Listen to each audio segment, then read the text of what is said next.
Remue ménage. Remue ménage.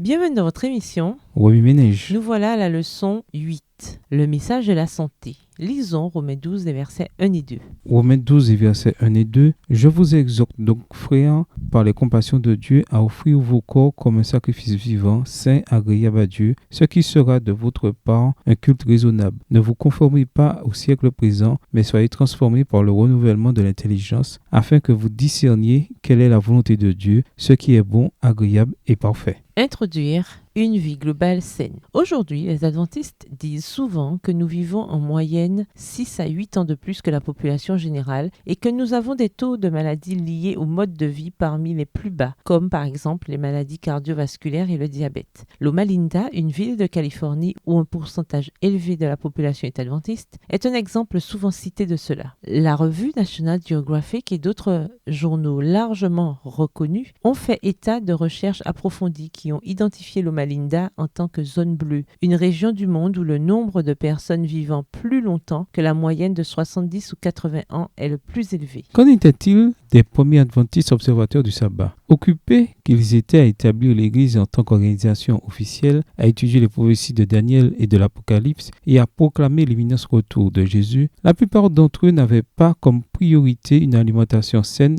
et un mode de vie équilibré. Quelques-uns, toutefois, semblaient comprendre l'importance d'un mode de vie global. Le plus connu d'entre eux étant sans doute Joseph Bates. Par exemple, il renonça complètement à l'alcool en 1821 et en 1827, il participa à l'organisation de l'une des premières sociétés de tempérance aux États-Unis. Il renonça aussi à la viande, au beurre, au fromage, à la graisse, aux tartes et aux gâteaux riches au profit d'un régime plus végétal. Ses choix alimentaires étaient très en avance sur son temps.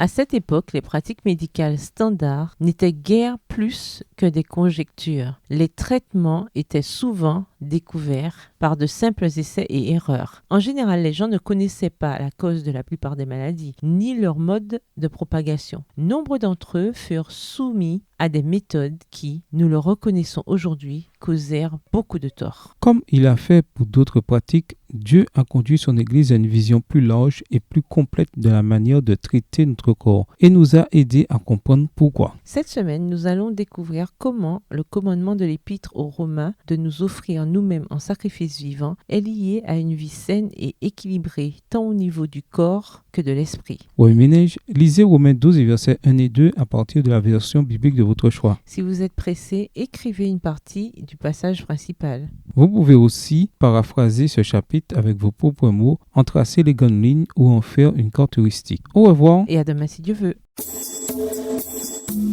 Remue ménage. Remue ménage.